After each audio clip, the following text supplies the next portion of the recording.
وعلى آله وأصحابه ومن اتبعهم بإحسان إلى يوم الدين وسلم تسليما كثيرا أما بعد.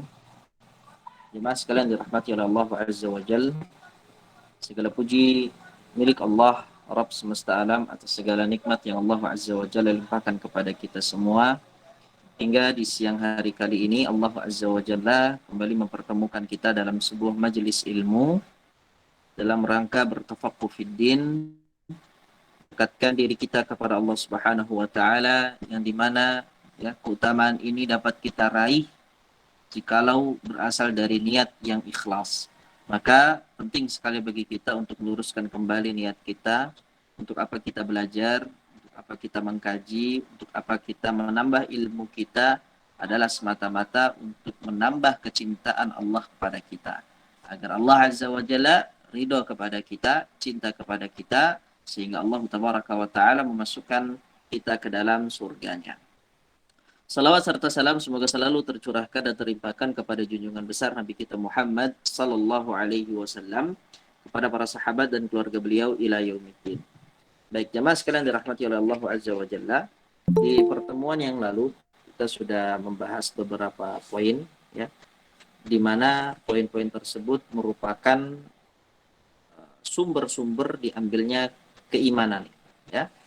Kita sudah bahas poin mengenai nama-nama Allah yang baik, yaitu Al-Asmaul Husna. Jadi dari Al-Asmaul Husna itulah kita dapat mengambil, ya, atau Asmaul Husna itu adalah sumber dari keimanan.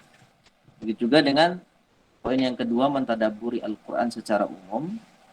Kemudian berikutnya juga mengetahui hadis-hadis Nabi, apa-apa yang dibutuhkan berupa ilmu-ilmu syar'i, amalan-amalan keimanan, juga termasuknya menguatkan keimanan kita. Nah, pada pertemuan yang lalu kita berhenti di halaman 56, ya, di mana ini adalah penjelasan ta'liq yang ditukilkan oleh muhaqqiq, yaitu Syekh Ashraf bin Abdul Maqsud, di mana beliau membawakan perkataan Ibnul Qayyim rahimahullah dari kitab Miftah Daris Sa'adah, jilid yang pertama halaman 219 sampai halaman 221. Di mana di dalam konteks ini Imam Ibnu Qayyim berbicara panjang lebar mengenai, ya, buah ayat di dalam Al-Qur'an, surat Ali Imran ayat yang ke-18, di mana Allah Azza wa Jalla berfirman, "Syahidallahu annahu la ilaha illahu wal malaikatu wa ulul ilmi qa'iman bil qist. La ilaha illa huwal azizul hakim." Allah sebutkan di dalam ayat ini, kata Allah, Allah bersaksi bahwasanya tidak ada Rabb yang berhak disembah kecuali Dia yang menegakkan keadilan. Para malaikat dan orang-orang yang berilmu juga menyatakan dan bersaksi atas hal itu. Tidak ada Rabb yang berhak disembah kecuali Allah yang maha perkasa lagi maha bijaksana. Baik. Dari ayat yang singkat ini, Imam Ibnu Qayyim rahimahullah azza wa jalla setidaknya mengeluarkan ada 10 poin faidah, ya, yang dimana 10 poin faidah ini, ya, dikaitkan bagaimana Allah Subhanahu wa taala bersaksi atas kalimat tauhid, dan Allah mempersaksikan orang-orang yang berilmu dengan persaksiannya. Nah, ini yang menarik, ya. Bagaimana Allah Azza wa Jalla mempersaksikan, ya, orang-orang ahli ilmu, ya, orang-orang yang berikan ilmu oleh Allah bersama dengan persaksiannya Allah. Baik. Ya, di sini ditulis bahwasanya di halaman 55 footnote, ya, paling bawah, faidah dalam berdalilnya Allah Azza wa Jalla dengan orang-orang yang berilmu atas kesaksian yang paling mulia, yaitu kesaksian akan keesaannya Allah. Allah bersaksi bahwasanya tidak ada ilah yang berhak disembah selain Allah. Nah, bersaksi pula atas kesaksian ini Allah sebutkan para malaikat dan orang-orang yang berilmu. Baik. Maka di sini terdapat sebuah dalil atas keutamaan ilmu dan keutamaan orang yang berilmu dari beberapa aspek. Nah, di sini dari ayat ini saja, ya, kita bisa mengambil sebuah faidah ilmiah bahwasanya orang yang berilmu ini memiliki manzilah yang tinggi derajatnya di sisi Allah Subhanahu wa taala. Ya, orang yang berilmu, qul hal yastawil ladzina ya'lamuna wal ladzina la ya'lamun. Kata Allah Azza wa Jalla dalam Al-Qur'an, katakanlah, apakah sama antara orang yang mengetahui dengan yang tidak mengetahui? Apakah sama antara orang yang berilmu dengan yang tidak berilmu? Nah, di sini alhamdulillah ya, kita ini dalam proses belajar bersama untuk semoga Allah Subhanahu wa taala memasukkan kita ke dalam lingkup orang-orang yang belajar, orang-orang yang menuntut ilmu ya. Karena pada hakikatnya ya, orang itu terbagi menjadi dua. Ada yang mereka menutup hatinya dari ilmu syar'i, tidak mau belajar, tidak mau mendengar, tidak mau membaca, tidak mau dinasehati. Ada juga yang kemudian membuka hatinya untuk menerima ilmunya Allah Subhanahu wa taala. Dan kita di sini ya bersama-sama menuju hal itu. Semoga Allah Subhanahu wa taala memberikan keistiqomahan kepada kita. Baik, di sini ya di dalam ayat ini terdapat fadilah keutamaan yang Allah Azza wa Jalla berikan kepada orang-orang yang berilmu. Dari beberapa aspek di sini dilihat. Yang pertama dikatakan oleh Imam Ibnul Qayyim, dijadikannya ya mereka, maksudnya para ahli ilmu, sebagai dalil dan bukan orang-orang selain mereka. Jadi di sini kita bisa melihat ya bagaimana Allah Azza wa Jalla menjadikan ya orang-orang berilmu itu sebagai dalil. Di dalam ayat ini, syahidallahu annahu la ilaha illa huwa wal malaikatu wa ulul ilmi. Ulul ilmi, orang yang berilmu, orang yang mengetahui, itu jadikan dalil oleh Allah Subhanahu wa taala, maka ini cukup sebagai kemuliaan tersendiri bagi para ahli ilmu.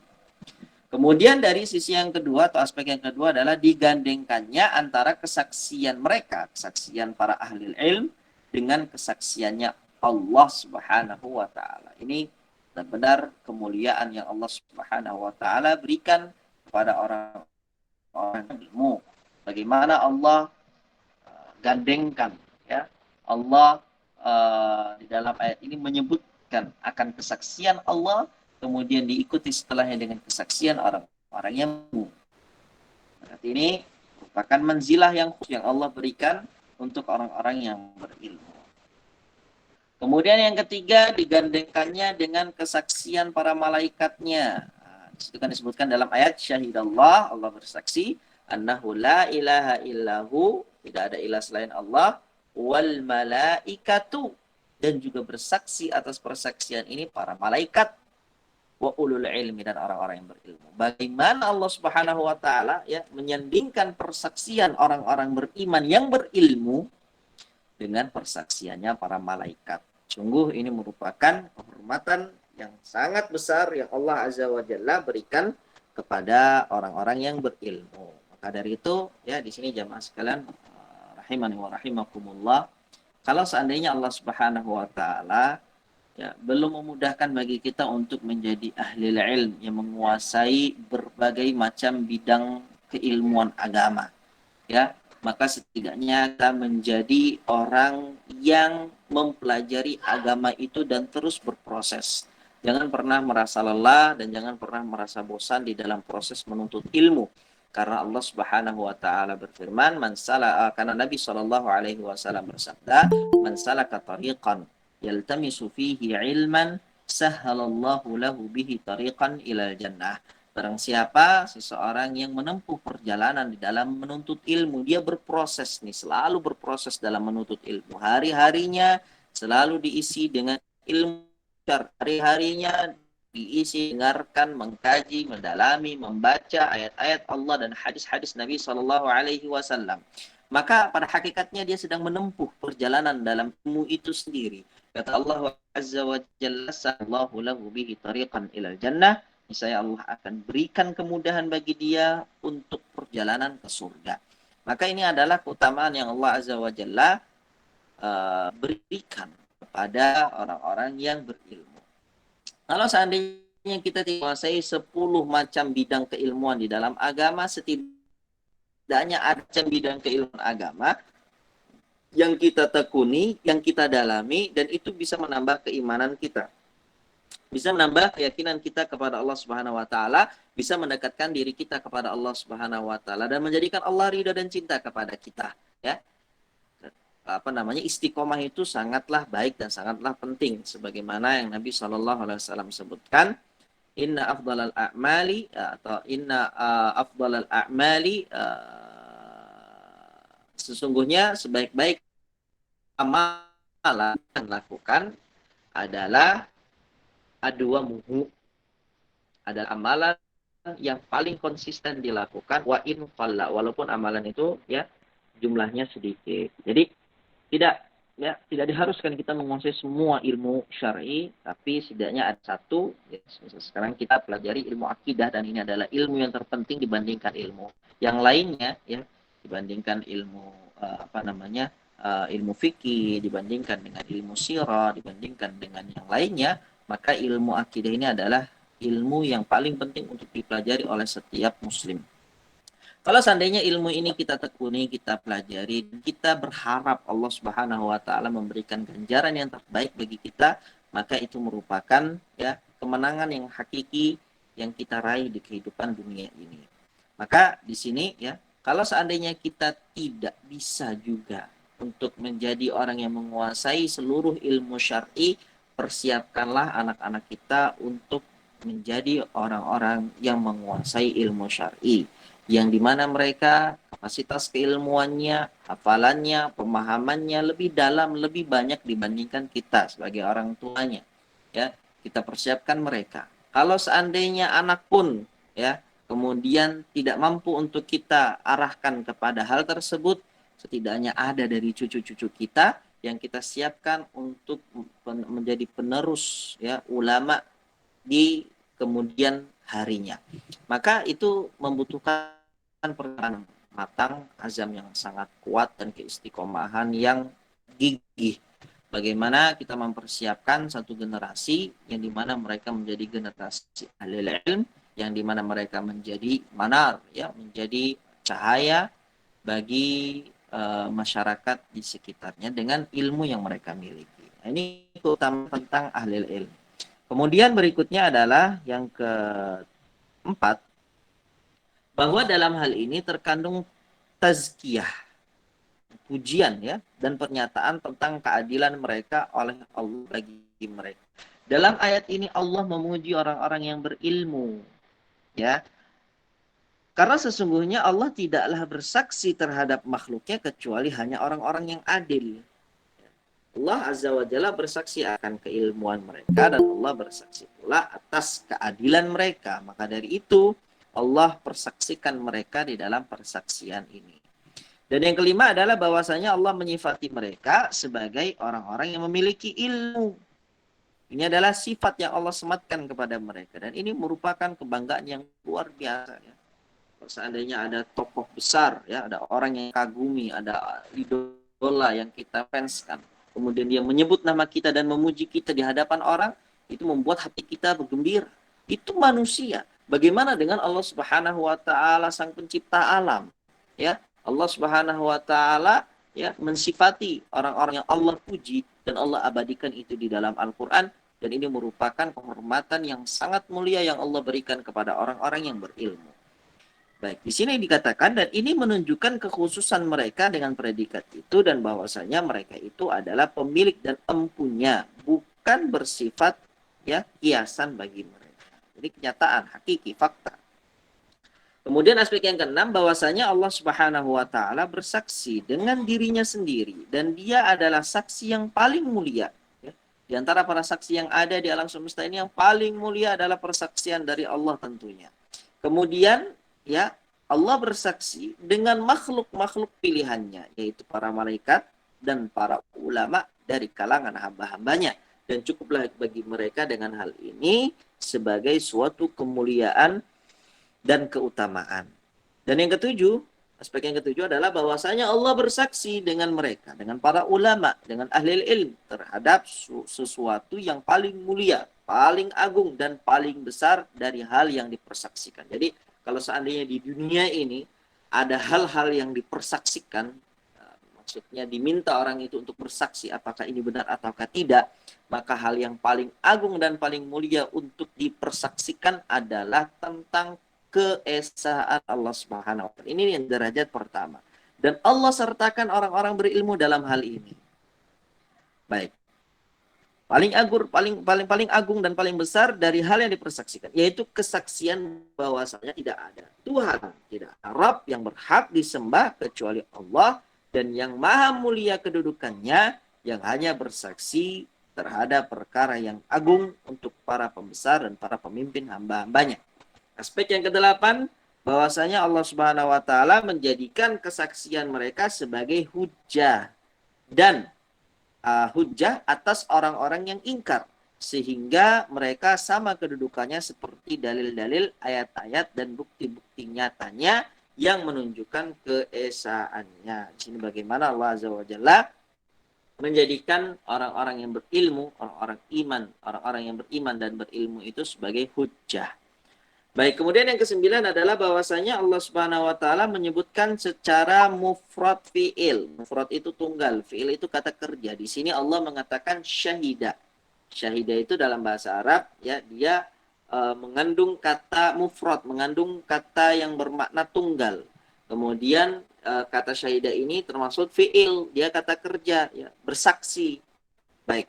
Allah menggunakan kata syahidah yang dimana di sini adalah mufrad fi'il yang mengandung kesaksian yang berasal darinya para malaikatnya dan para ulama, dan Allah tidak mengatafkan kesaksian mereka dengan fi'il lain terhadap kesaksiannya. Dan ini menunjukkan eratnya kaitan kesaksian mereka dengan kesaksiannya Allah. Karena saking berkaitannya antara kesaksian Allah dengan kesaksian makhluk-makhluk pilihannya, itulah Allah jadikan fiilnya itu adalah fiil yang mufrad. Dan ini menunjukkan eratnya kaitan kesaksian mereka dengan kesaksiannya Allah. Maka seakan-akan Allah Azza wa Jalla bersaksi terhadap keesaan dirinya melalui lisan-lisan para ulama. Dan Allah membuat para ulama ini mengucapkan kesaksian ini sehingga Allah adalah saksi terhadap hal itu untuk dirinya sendiri. Sebagai penegakan pengucapan dan pengajaran, sedangkan mereka yaitu para ulama adalah para saksi terhadap hal itu untuknya sebagai ikrar, pengakuan, pembenaran dan keimanan. Aspek yang ke-10 bahwasanya Allah Subhanahu wa taala menjadikan mereka para ulama itu bisa menunaikan haknya terhadap hamba-hambanya dengan kesaksian ini. Sungguh mereka yang telah menunaikan hak yang disaksikan tersebut sehingga sabit hak yang disaksikan tersebut, maka harus mengakuinya, dan hal itu merupakan puncak kebahagiaan mereka di tempat hidup mereka, itu di dunia, tempat kembali mereka di akhirat. Dan setiap orang yang mendapatkan petunjuk dengan kesaksian mereka dan mengakui hak ini disebabkan kesaksian mereka, maka mereka akan mendapatkan pahala seperti pahala yang didapatkannya. Dan ini merupakan keutamaan yang agung yang tidak ada ya, yang dari keagungannya kecuali Allah. Dan demikian setiap orang yang bersaksi dengan hal itu disebabkan kesaksian mereka, maka mereka juga akan mendapatkan pahala seperti pahala yang didapatkannya. Baik, itu ya kurang lebih 10 poin faidah ilmiah yang dikeluarkan oleh Al-Imam Ibnu Qayyim dari Ali Imran ayat yang ke-18 yang kemudian beliau nukilkan, beliau letakkan ya faidah itu di kitabnya Miftah dari Sa'adah. Baik, insyaallah kita lanjutkan kembali ya pembahasan kita, di mana sebelumnya yang baca Ibu, kemarin Ibu siapa yang baca ya?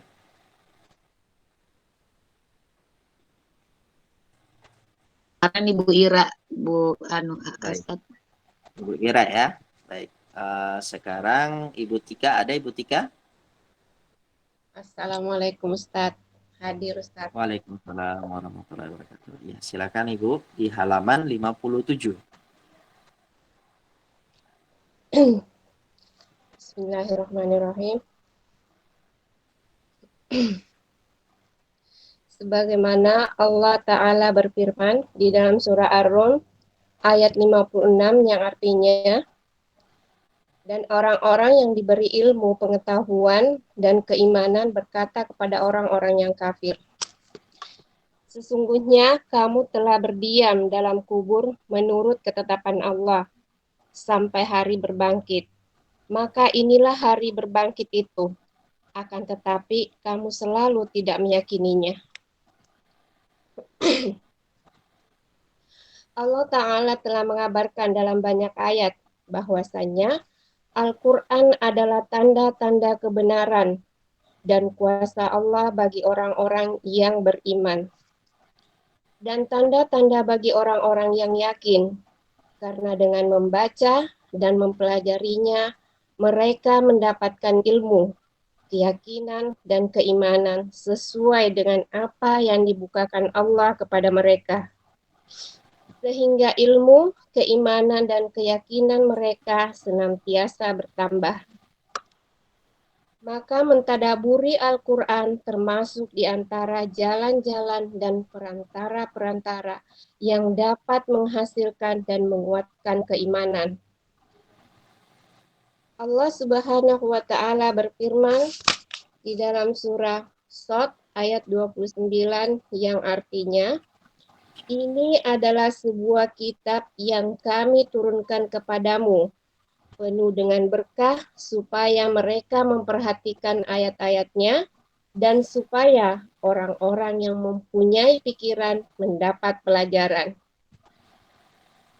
Maka meraih keberkahan Al-Quran yang diantara yang paling penting darinya adalah mendapatkan keimanan, yang mana jalan dan cara untuk mendapatkannya adalah dengan mentadaburi dan merenungkan ayat-ayatnya. Sebagaimana Allah telah menyebutkan bahwasannya mentadaburi Al-Quran dapat menghentikan orang yang ingkar dari keingkarannya dan mencegah orang yang berbuat zalim terhadap agama dari kezalimannya. Allah Subhanahu wa Ta'ala berfirman di dalam surah Al-Mu'minun ayat 68 yang artinya, maka, apakah mereka tidak memperhatikan perkataan kami, perkataan Allah? Yakni, kalau saja mereka mentadaburinya dengan sebenar-benarnya tadabur, niscaya hal itu akan mencegah mereka dari kekufuran dan pendustaan yang mereka lakukan, serta menyebabkan mereka memiliki iman dan mengikuti orang yang datang membawanya. Allah Subhanahu wa Ta'ala juga berfirman di dalam surah Yunus ayat 39, bahkan yang sebenarnya mereka mendustakan apa yang mereka belum mengetahuinya dengan sempurna. Yakni, kalau saja mereka memiliki pengetahuan yang sempurna, niscaya hal itu akan mencegah mereka dari sikap mendustakan yang telah mereka lakukan, dan akan memastikan mereka meraih iman.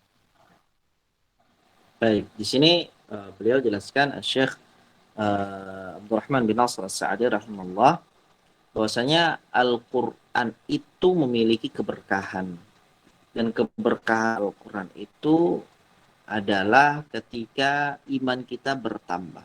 Di setiap kita mendengarkan Al-Qur'an, di setiap kita membaca Al-Qur'an, di setiap kita mengkaji Al-Qur'an, maka ketika ada proses pertambahan keimanan, disitulah berkah dari Al-Qur'an itu sendiri. Dan Al-Quran itu ya dibutuhkan untuk mendapatkan keberkahannya dengan cara tadabbur, ya, merenungi, menghayati, membaca, didalami, ya, apa saja yang Allah Subhanahu wa taala sebutkan di dalam Al-Quran. Baik, tentunya ya ini tidak bisa dilakukan kecuali bagi orang-orang yang memang memiliki interaksi yang kuat dengan Al-Quran, memiliki komunikasi yang kuat dengan Allah Subhanahu wa taala. Dan semoga Allah Subhanahu wa taala memberikan kemudahan kita untuk menjadi orang-orang tersebut. Di dalam surat Ar-Rum ayat yang ke-56 Allah berfirman, "Wa qala alladziina utul ilma wal iman." Orang-orang yang diberikan ilmu, orang-orang yang diberikan keimanan berkata, "Laqad labithtum fi kitabillahi ila yaumil ba'ts." Mereka berkata kepada siapa? Berkata kepada orang-orang kafir. Di hari pembuktian. Ini ya adalah hari pembuktian yang dimana akhirnya orang-orang yang beriman, di mana mereka memiliki ilmu, mereka ya memiliki cahaya dari Allah Subhanahu wa taala, mereka akhirnya berkata kepada orang kafir, wahai orang-orang kafir, sesungguhnya kalian telah berdiam di dalam kuburan menurut ketetapan Allah sampai hari berbangkit. Inilah hari kebangkitan. Maka dia katakan, maka inilah hari berbangkit itu, akan tetapi kalian selalu tidak meyakininya. Wa qala alladziina utul ilma wal iman. Orang-orang yang beriman, yang berilmu, akhirnya berkata nanti di hari kebangkitan, berkata kepada orang-orang kafir, inilah hari yang kalian dustakan. Sejak dahulu, ketika di dunia kalian dustakan hari ini, inilah hari dibangkitkannya kalian dari kuburan. Fahada yaumul ba'thi walakinnakum kuntum la ta'lamun. Dari dulu kalian tidak mengetahui dan tidak menyadari hal itu. Allah Ta'ala ya, di dalam ayat ini bercerita tentang bagaimana orang-orang yang berilmu ya bukan lagi mereka sampai di hakul yakin. Mereka yakin bahwasanya ada hari kebangkitan. Tetapi di sini adalah bagaimana orang-orang beriman itu membuktikan apa yang Allah janjikan kepada mereka dan mereka sudah sampai tahap ainul yakin. Mereka sudah melihat dengan mata kepala mereka sendiri bahwasanya hari kebangkitan itu benar-benar ada. Dan dengan bangganya atas keilmuan yang mereka dapati di dunia itu, bahwasanya ada hari kebangkitan dan mereka beriman dan mereka bekerja, mereka beramal, mereka ya melakukan kebaikan untuk hari kebangkitan. Dan hari kebangkitan itu datang dengan penuh bangganya mereka kabarkan itu kepada orang-orang kafir yang mendustakan hari kebangkitan. Baik, di sini Allah telah mengabarkan dalam banyak ayat bahwasanya Al-Quran adalah tanda-tanda kebenaran dan kuasanya Allah bagi orang-orang yang beriman. Dan tanda-tanda bagi orang-orang yang yakin. Karena dengan membaca dan mempelajarinya mereka mendapatkan ilmu, mereka mendapatkan keyakinan. Dan mereka mendapatkan keimanan sesuai dengan apa yang dibukakan Allah kepada mereka. Sehingga ilmu, keimanan, dan keyakinan mereka senantiasa bertambah. Maka mentadaburi Al-Quran termasuk di antara jalan-jalan dan perantara-perantara yang dapat menghasilkan dan menguatkan keimanan. Kita tidak bisa ya, menguatkan keimanan kita ini hanya dengan mempelajari tahsin, tajwid ya, tapi kita tidak paham artinya, itu tidak bisa ya. Kita bisa mendapatkan keimanan ketika membaca Al-Quran itu dengan tadabbur, dengan menghayati, dengan membaca perlahan, mendalami makna ayat yang Allah Azza wa Jalla turunkan di balik ayat-ayat Al-Quran. Maka dengan cara itulah kita bisa ya menambah keimanan kita terhadap Allah Subhanahu wa taala. Allah taala berfirman di dalam surat Shad ayat yang ke-29. Kata Allah, kitabun anzalnahu ilaik mubarakul liyadabbaru ayatihi waliyatadzakkara ulul albab. Al-Quran ini adalah sebuah kitab yang kami turunkan kepada kalian penuh dengan berkah. Penuh dengan keberkahan. Keberkahan ini dapat dari mana? Dapat dari ya bertambahnya keimanan. Dari kita sudah bahas. Baik. Supaya kalian memperhatikan ayat-ayatnya dan supaya orang-orang yang memiliki pikiran, akal, mereka mendapatkan pelajaran. Ini kenapa Allah Azza wa Jalla menurunkan Al-Quran agar manusia ini bisa memanfaatkan akalnya. Ya. Karena pada hakikatnya akal itu dibawa wahyu. Ada wahyu, barulah akal dijalankan.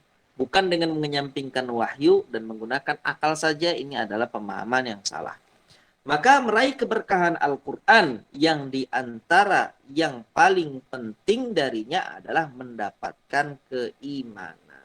Jadi dengan adanya pertambahan keimanan dari membaca Al-Quran, itulah keberkahan dalam Al-Quran.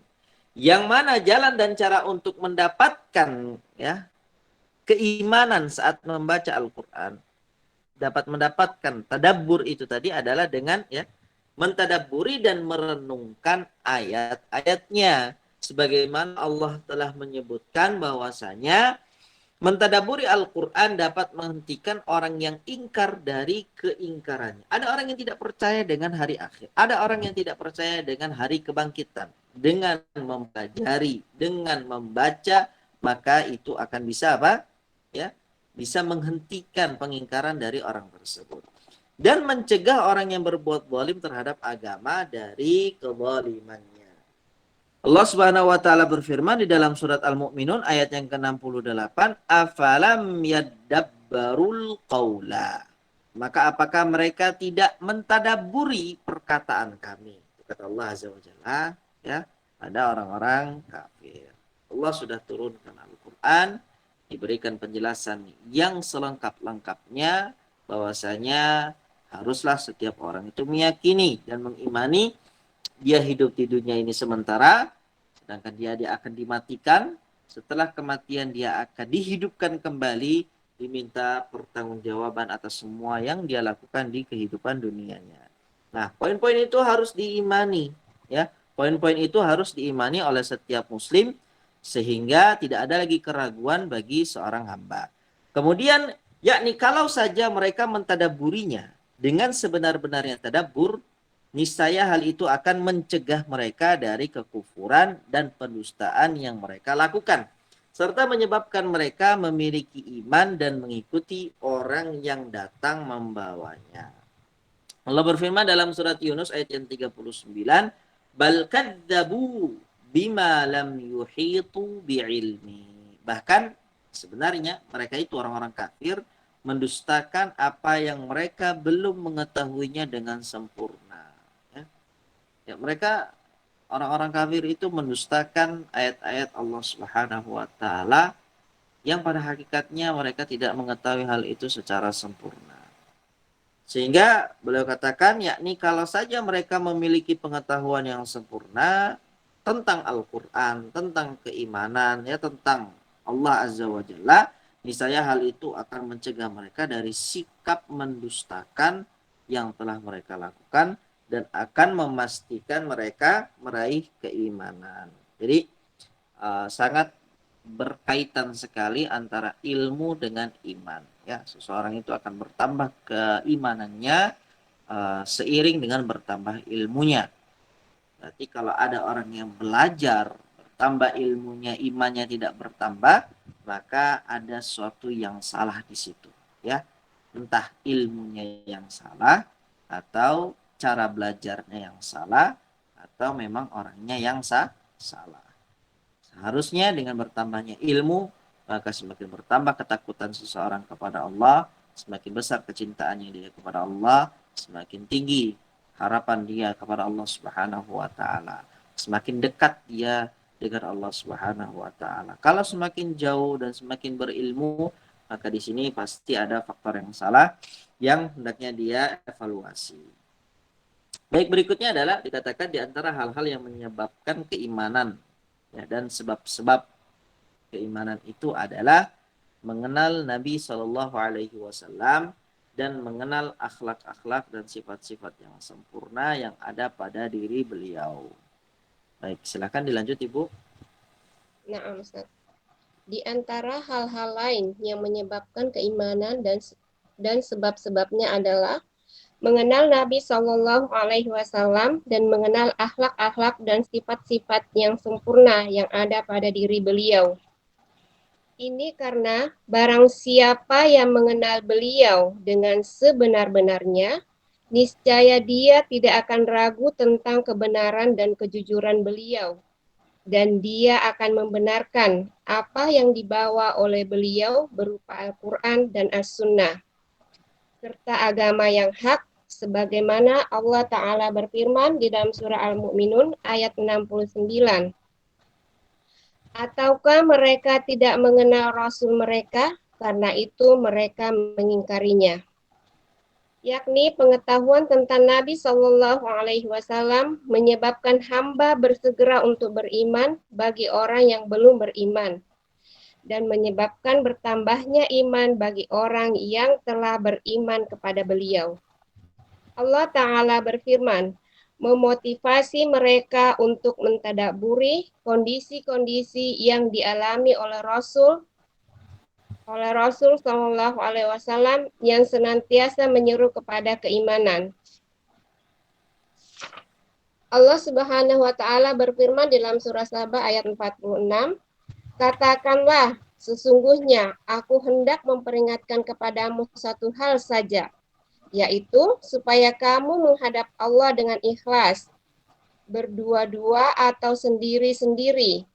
Kemudian kamu pikirkan tentang Muhammad, tidak ada penyakit gila sedikit pun pada kawanmu itu. Dia tidak lain, hanyalah pemberi peringatan bagi kamu sebelum menghadapi azab yang keras." Allah Ta'ala juga bersumpah atas kesempurnaan Rasul Sallallahu Alaihi Wasallam yang satu ini dan keagungan akhlak beliau, dan bahwasannya beliau adalah makhluk yang paling sempurna dengan firman-Nya di dalam surah Al-Qalam ayat 1-4, artinya, Nun, demi pena dan apa yang mereka tulis, berkat nikmat Rob kamu Muhammad, sekali-kali bukan orang gila, dan sesungguhnya bagi kamu benar-benar pahala yang besar, yang tidak putus-putusnya. Dan sesungguhnya kamu benar-benar berbudi pekerti yang agung.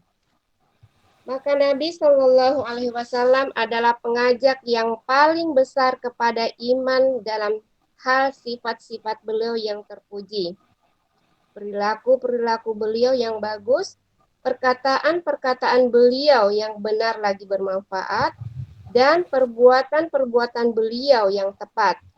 Baik, di Beliau sini ya. Syekh Abdul Rahman Ibnu Nasir As-Sa'di rahimahullah azza wa jalla membawa poin berikutnya yang dengannya kita bisa ya mengetahui di mana sih sumber keimanan itu. Kalau seandainya kita tadi sudah mengetahui beberapa poin, maka di poin berikutnya adalah dengan ma'rifatun Nabi sallallahu alaihi wasallam. Mengenal Nabi sallallahu alaihi wasallam ini adalah sumber keimanan yang berikutnya. Kita mengenal Nabi sallallahu alaihi wasallam, mengenal akhlak-akhlaknya, mengenal sifat-sifatnya yang sempurna ada pada diri beliau. Sehingga beliau katakan ini karena barang siapa yang mengenal Nabi dengan sebenar-benarnya, niscaya dia tidak akan ragu tentang kebenaran dan kejujuran beliau di dalam menyampaikan ayat-ayatnya Allah. Kan Nabi itu kan perantara, utusan. Namanya Rasul itu ya dari kata Rasulun. Rasul itu adalah utusan. Jamaknya adalah kata rusulun. Rasulun, rusulun. Nabi Shallallahu Alaihi Wasallam itu memiliki tugas sebagai utusan yang membawakan kabar dari Allah Subhanahu Wa Taala, ya, yang dimana dalam tugas seperti itu kejujuran dan amanah merupakan hal yang sangat penting. Dengan mempelajari biografinya Nabi Shallallahu Alaihi Wasallam, sirahnya Nabi Shallallahu Alaihi Wasallam, kita akan mengetahui bagaimana sifat kejujuran, sifat amanah, ya prinsip yang teguh yang Nabi Shallallahu Alaihi Wasallam miliki jauh dari semenjak Nabi Shallallahu Alaihi Wasallam diutus sebagai seorang Nabi dan Rasul. Dalam arti kata beliau sebelum diutus menjadi seorang Nabi dan Rasul sudah memiliki sifat-sifat yang mulia ini. Kemudian dikatakan ya, dan dia akan membenarkan apa yang dibawakan oleh beliau berupa Al-Quran dan As-Sunnah serta agama yang hak. Jadi seseorang itu ya, tidak akan percayai kalau dia tidak mengenal terlebih dahulu. Nah, dengan mengenal Nabi Shallallahu Alaihi Wasallam maka kita akan tahu bagaimana ya, kejujuran Nabi Shallallahu Alaihi Wasallam dan ini akan menambah keimanan kita. Sebagaimana Allah Subhanahu wa taala berfirman dalam surat Al-Mu'minun ayat yang ke-69, am lam ya'rifu rasulahum fahum lahu munkirun. Jadi seakan-akan dalam ini Allah nyatakan pengingkaran mereka terhadap syariat Islam, pengingkaran mereka terhadap Al-Qur'an disebabkan karena mereka tidak mengetahui hakikat Muhammad sallallahu alaihi wasallam. Jadi penting bagi kita untuk mempelajari ini, untuk mengkaji ya tentang akhlak sifat Nabi Shallallahu Alaihi Wasallam. Allah sebutkan apakah mereka tidak mengetahui Rasul mereka. Karena itulah ya mereka ingkar kepada Rasulullah Sallallahu Alaihi Wasallam. Yakni pengetahuan tentang Nabi Sallallahu Alaihi Wasallam menyebabkan hamba itu bisa bersegera untuk beriman bagi orang yang belum beriman dan menyebabkan bertambahnya iman bagi orang yang telah beriman kepada beliau Sallallahu Alaihi Wasallam. Jadi seseorang semakin dia mengetahui ma'rifahnya kepada Nabi Sallallahu Alaihi Wasallam, maka akan semakin besar bertambah keimanan dia kepada Nabi Sallallahu Alaihi Wasallam. Yang tadinya tidak beriman kepada mempelajari biografi Nabi Sallallahu Alaihi Wasallam, maka dia bisa beriman kepada Nabi Sallallahu Alaihi Wasallam. Allah Ta'ala berfirman memotivasi mereka untuk mentadabburi kondisi-kondisi yang dialami oleh Rasulullah Sallallahu Alaihi Wasallam yang senantiasa menyeru kepada keimanan. Ya. Jadi kalau seandainya Allah Azza wa Jalla itu mentakdirkan Nabi Sallallahu Alaihi Wasallam lahir di kalangan Arab dengan kondisi ya iklim, cuaca, ya kemudian tanah air yang seperti itu, ya tandus, gersang, ya kemudian padang pasir dengan kondisi yang sangat ekstrim dibandingkan belahan bagian bumi manapun. Jadi kita bisa memberikan ya ada namanya tadabbur. Kita mentadaburi bagaimana kondisinya Rasulullah SAW saat mengamalkan syariat-syariat Islam. Bagaimana Nabi SAW menegakkan sholat. Ya. Mungkin kalau kita di sini dengan hawa yang sejuk, hawa yang enak, ya, yang dingin, banyak hujan, ya, masalah-masalah sholat itu seakan adalah hal yang bagi orang yang memiliki keinginan adalah hal yang mudah. Tapi dengan kondisi zamannya Nabi Shallallahu Alaihi Wasallam dengan kondisi yang ekstrim ketika itu, panas, ya, kemudian kalau dingin sekali, ya, itu hal-hal yang terjadi di zamannya Nabi Shallallahu Alaihi Wasallam kita tadabburi, maka itu akan menambah keimanan kita pada Nabi Shallallahu Alaihi Wasallam dan kepada Allah Azza wa Jalla. Jadi kalau seandainya ya sebuah syariat itu bisa dilakukan, itu bisa dijalankan, itu bisa ditegakkan dalam sebuah kondisi yang ekstrim, maka tentunya kondisi-kondisi di bawah itu pasti bisa dilakukan. Ya, kalau seandainya sholat, kalau seandainya sedekah, kalau seandainya syarat-syarat Islam itu bisa ditegakkan dan bisa dilakukan oleh Nabi Shallallahu Alaihi Wasallam dalam kondisi-kondisi beliau di Madinah ketika itu, di Mekah ketika itu, maka tentunya di negara-negara lain lebih bisa lagi, lebih mampu lagi, lebih mudah lagi untuk dilakukan. Dan ini adalah ya hikmah bagaimana Allah Subhanahu wa taala mengutus Nabi kita Muhammad sallallahu alaihi wasallam dan menjadikannya penutup para rasul, penutup para nabi sallallahu alaihi wasallam. Kemudian beliau katakan rahimahullah, Allah Ta'ala berfirman memotivasi mereka orang-orang mukminin untuk mentadabburi kondisi-kondisi yang dialami oleh Rasulullah Sallallahu Alaihi Wasallam yang senantiasa menyeru kepada keimanan. Dengan kondisi sulit pun Rasul tetap menyerukan keimanan. Dengan kondisi sulit pun Nabi Sallallahu Alaihi Wasallam tetap menegakkan agama. Dengan kondisi yang sulit pun para sahabat tetap menjaga ya, agama itu sendiri. Baik. Di dalam surat Saba ayat yang ke-46 Allah berfirman, "Qul innama a'idukum biwahidah." Katakanlah, sesungguhnya aku yang memperingatkan kalian akan satu hal. An taqumu lillahi mathna wa furada thumma tatafakkaru. Yaitu agar kalian menghadap Allah dengan ikhlas, baik berdua ataupun sendiri-sendiri, ya. Kemudian kalian berfikir, tatafakkaru ini kalian bertadabbur, kalian bertafakkur tentang apa? Tentang Muhammad. Kata Allah Azza wa Jalla, aku ingatkan kalian, katakanlah, aku ingatkan kalian tentang satu hal. Hendaknya kalian ya menghadap Allah Subhanahu wa taala, kemudian kalian bertadabbur. Jujur coba dalam diri kalian. Kalian pikirkan baik-baik. Apakah Muhammad itu adalah orang gila sebagaimana dituduhkan oleh orang-orang kafir Quraisy, ya? Allah katakan, "Ma bisahibikum min jinnah." Tidak ada penyakit gila sedikit pun pada Muhammad. In huwa illa nadhirul lakum. Rasulnya Muhammad itu tidak lain hanyalah pemberi peringatan bagi kalian baina yaday adzabin syadid, sebelum kalian nanti ya akan menghadap azab yang keras. Maka di sini ya Allah Subhanahu wa taala menafikan seluruh apa yang diklaim dan dituduhkan oleh orang-orang kafir kepada baginda Nabi Muhammad sallallahu alaihi wasallam. Lalu Allah pun bersumpah atas kesempurnaan Rasulullah, akan keagungan akhlak beliau, ya, sifat beliau yang sangat luhur. Allah bersumpah atas kesempurnaan hal itu dan bahwasanya Muhammad adalah makhluk yang paling sempurna dengan firman-Nya dalam surat Al-Qalam ayat yang 1 pertama sampai ayat yang keempat, Nun wal qalami wama yasturun. Nun, demi pena dan apa yang mereka tulis. Ma anta bi ni'mati rabbika bimajnun. Sekali-kali engkau wahai Muhammad, ya, berkat nikmat dari Rabbmu, engkau bukanlah orang yang gila. Wa innalaka la ajran ghairu mamnun. Dan sesungguhnya engkau wahai Muhammad benar-benar akan mendapatkan pahala yang besar yang tidak ada putusnya.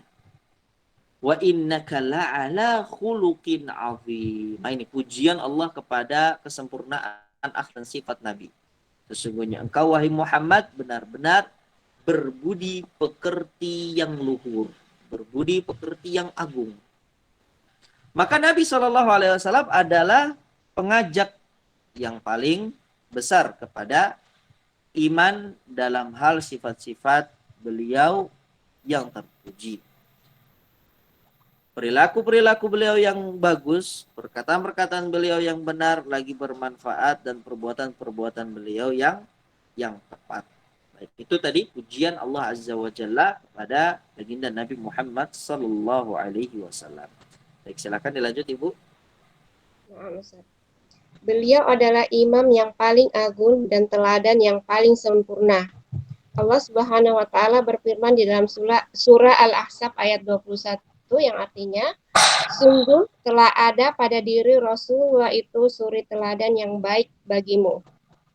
Dan firman-Nya di dalam surah Al-Hasyr ayat 7, apa yang dibawa Rasul kepadamu, maka terimalah, dan apa yang dilarangnya bagimu, maka tinggalkanlah.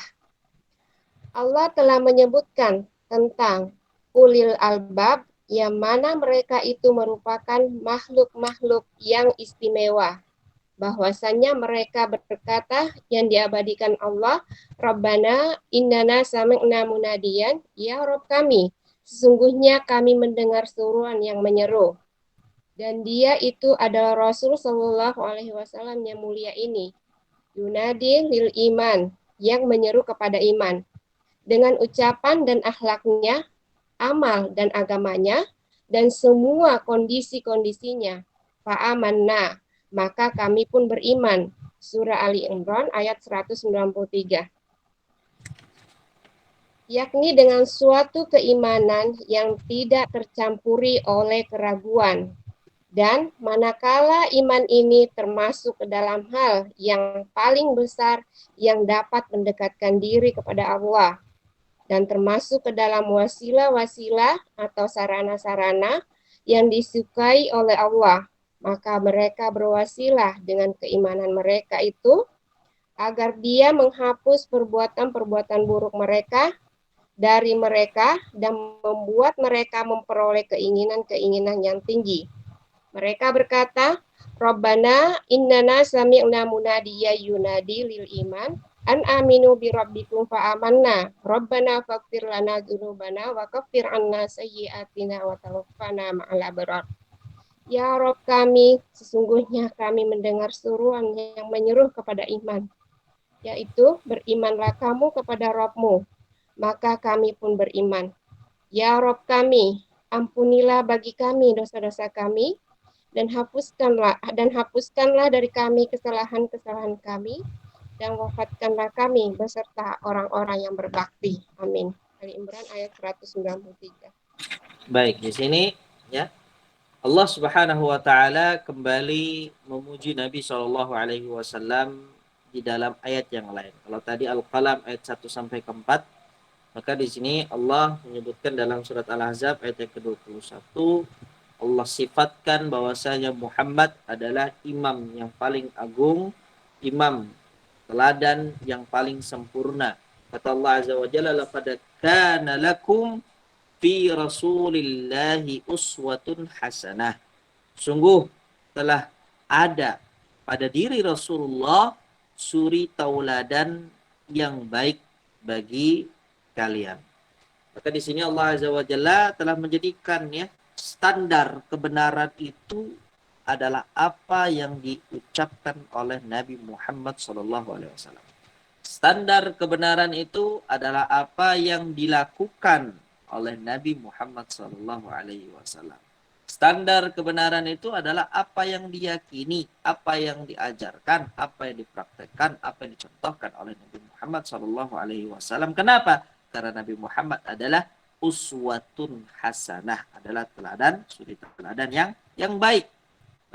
Berarti kalau siapapun yang ingin mencari hidayah, siapapun yang ingin mencari kebenaran, siapapun yang ingin mencari cahaya dari Allah Subhanahu wa taala, pelajarilah ucapan-ucapan Nabi Muhammad, pelajarilah amalan-amalan Nabi Muhammad, maka disitulah terdapat cahaya dari Allah Subhanahu wa taala, karena Allah telah menyifati Nabi Muhammad di dalam ayat ini dan ayat-ayat yang lainnya uswatun hasanah. Berarti uswatun hasanah itu bukan ya orang lain, ya, bukan tokoh lain. Uswatun hasanah itu ada pada diri Rasulullah. Mau mendapat teladan yang baik, maka pelajarilah kalam, pelajarilah hadis-hadis Nabi Shallallahu Alaihi Wasallam, maka disitulah terdapat standar kebenaran. Kemudian dalam ayat yang lain, Al-Hasyr ayat yang ke-7, Allah sebutkan, وَمَا آتَاكُمُ الرَّسُولُ فَخُذُوهُ وَمَا نَهَاكُمْ عَنْهُ فَانْتَهُوا. Apa yang dibawa oleh Rasul bagi kalian, terimalah, lakukanlah, jalankanlah, taatilah. وَمَا نَهَاكُمْ عَنْهُ فَانْتَهُوا. Dan apa yang dilarang oleh Muhammad bagi kalian, maka tinggalkanlah. Apa yang dilarang, jangan dilakukan, tinggalkan sejauh-jauhnya. Jadi, itulah bagaimana Allah Subhanahu wa taala menjadikan Nabi Muhammad itu sebagai standar kebenaran. Apa yang diperintahkan kita lakukan dengan semaksimal mungkin. Apa yang dilarang maka bagi kita adalah untuk meninggalkan hal tersebut. Allah telah menyebutkan tentang ulil albab, yang mana mereka itu merupakan makhluk-makhluk yang istimewa. Bahwasanya mereka berkata, yang perkataan mereka itu diabadikan oleh Allah Subhanahu wa taala. Ya, dalam surat Ali Imran ayat yang ke-193. Apa yang dikatakan oleh orang-orang yang beriman, yang berakal, iman berakal, ya. Rabbana innana sami'na munadiya. Wahai Rabb kami, sesungguhnya kami telah mendengar seruan orang yang menyeru. Pertanyaannya, siapakah orang yang menyeru ini? Beliau katakan, dia adalah Rasulullah Sallallahu Alaihi Wasallam. Apa yang diserukan oleh Rasulullah? Yunadi lil iman. Rasulullah itu menyeru, berdakwah kepada keimanan. Ya. Dengan apa Rasulullah menyeru dengan kepada keimanan? Dengan ucapannya, dengan akhlaknya, dengan amalannya, dengan agamanya, dan semua kondisi-kondisi Rasulullah Sallallahu Alaihi Wasallam. Maka inilah yang menyebabkan Rasulullah itu adalah sebaik-baiknya pengajar. Rasulullah itu sebaik-baiknya yang mengajar. Guru, sebaik-baik guru itu adalah Rasulullah Sallallahu Alaihi Wasallam. Karena seseorang itu bisa mengambil keimanan cukup dengan tingkah laku Rasulullah, cukup dengan tutur kata Rasulullah, cukup dengan sifat Rasulullah, cukup dengan ya amalan Rasulullah Sallallahu Alaihi Wasallam. Itu semua sudah mencakup hal-hal keimanan. Ya, jadi bukan hanya orang yang pintar bertutur kata. Ya, ada guru yang hanya pintar ya dia untuk menyusun kalimat-kalimat yang indah terdengar di telinga. Ada orang yang pintar berorasi, ya, orang-orang orator. Tapi kemudian amalannya terdapat kontradiksi banyak sekali dengan apa yang dia ucapkan. Sifat-sifatnya ya berbeda dengan apa yang dia ucapkan. Tidak seperti Nabi Shallallahu Alaihi Wasallam yang sifat-sifatnya adalah sifat-sifat yang sempurna, Keimanan yang Nabi serukan pada lisannya itu sama dengan keimanan yang terlihat oleh kita melalui gerak-gerik Nabi Shallallahu Alaihi Wasallam, melalui sifat-sifat Nabi Shallallahu Alaihi Wasallam, itu semua dapat terlihat dengan jelas akan keimanan kita. Maka setelah Nabi menyerukan kepada keimanan, orang-orang ulil albab itu berkata, fa'amanna, maka kami pun beriman, yakni dengan suatu keimanan yang tidak tercampuri oleh keraguan. Dan manakala iman ini termasuk ke dalam hal yang paling besar yang dapat mendekatkan diri kepada Allah dan termasuk ke dalam wasilah-wasilah, ya, sarana-sarana yang disukai oleh Allah, maka mereka berwasilah dengan keimanan mereka itu agar Allah menghapus perbuatan-perbuatan buruk mereka dari mereka dan membuat mereka memperoleh keinginan-keinginan yang tinggi. Nah, ini wasilah. Perbolehkan wasilah dengan amal soleh. Amal soleh apa yang mereka lakukan? Keimanan. Karena iman itu adalah amal. Amal dengan perbuatan. Semuanya sama. Jadi seseorang itu, ya, disebut di sini orang-orang ulul albab di sini, ya, mereka berwasilah dengan keimanan mereka meminta kepada Allah untuk menghapuskan dosa-dosa mereka, untuk menjadikan mereka adalah orang-orang yang beruntung di akhirat. Perhatikan ayatnya. Dalam surat Ali Imran ayat yang 193, Allah berfirman menceritakan tentang orang-orang yang beriman. Masalah mereka adalah termasuk ulil albab. Rabbana innana sami'na. Wahai Rabb kami, sesungguhnya kami telah mendengar seruan. Orang yang mendengar, munadia, orang yang menyeru. Siapa tadi? Rasulullah Sallallahu Alaihi Wasallam. Apa yang diserukan? Yunadi lil iman. Rasulullah menyerukan kepada keimanan. An aminu bi rabbikum. Hendaknya kalian beriman kepada Rabb kalian. Fa amanna. Lalu kami pun beriman. Rabbana. Maka dengan keimanan itu, ya, mereka di sini kemudian menjadikan keimanan itu sebagai wasilah. Mereka bertawassul, ya, bertawassul dengan amal saleh. Apa yang mereka minta kepada Allah Azza wa Jalla? Rabbana faghfir lana. Wahai Rabb kami, ampunilah dosa-dosa kami. Rabbana faghfir lana dzunubana. Wahai Rabb, ampunilah semua dosa-dosa kami. Wa kaffir 'anna sayyi'atina. Hapuskanlah semua kesalahan-kesalahan kami. Wa tawaffana ma'al abrar. Dan wafatkanlah kami berserta orang-orang yang soleh. Maka di sini, ya, jemaah sekalian dirahmati oleh Allah Azza wa Jalla, ini adalah apa yang diserukan oleh orang-orang ulul albab, yang dimana mereka beriman kepada Allah Subhanahu wa Ta'ala dengan semaksimal mungkin, dan mereka menjadikan amalan yang saleh itu yang berbentuk keimanan sebagai wasilah tawasul. Mereka bertawasul kepada Allah Azza wa Jalla, meminta dengan wasilah keimanannya, mereka meminta untuk diampuni semua dosa, semua kesalahan, dan mereka meminta untuk diwafatkan bersama orang-orang yang saleh. Maka di sini terdapat, ya, beberapa poin, diantaranya adalah pentingnya bagi seorang hamba untuk selalu rujuk kepada Allah Subhanahu wa Ta'ala, untuk kembali kepada Allah Azza wa Jalla di setiap apapun yang dia lakukan. Tidak puas dengan kebaikan-kebaikan yang dia lakukan, ya, jangan sampai kita ini puas dalam kebaikan. Saya sudah sedekah, saya sudah belajar, saya sudah salat, saya sudah ini dan sudah itu. Tidak, ya, perjalanan masih panjang, amal saleh masih sangat terbuka, kesempatan-kesempatan itu sangat masih banyak sekali, sehingga perlu bagi kita untuk berlomba-lomba dalam kebaikan, untuk akhirnya kita meminta kepada Allah Subhanahu wa Ta'ala agar dosa-dosa kita diampuni dan kita diwafatkan bersama orang-orang yang saleh dalam kondisi yang husnul khatimah. Baik, itu, ya, mungkin dapat kita pelajari pada kesempatan kali ini. Insyaallah di kesempatan berikutnya kita akan melanjutkan di halaman yang ke-62 biidnillahi azza wa jalla. Barakallahu fikum wa ahsanallahu ilaikum wa jazakumullahu khairal jazaa.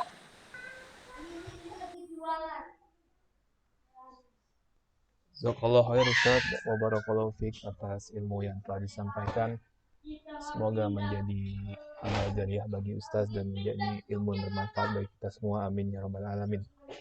Baik, selanjutnya kita lanjut ke sesi tanya jawab. Bagi yang ingin bertanya bisa langsung di unmute saja speakernya atau bisa bertanya melalui chat yang insya Allah nanti akan Anda bacakan. Baik, bagi yang ingin bertanya dipersilakan.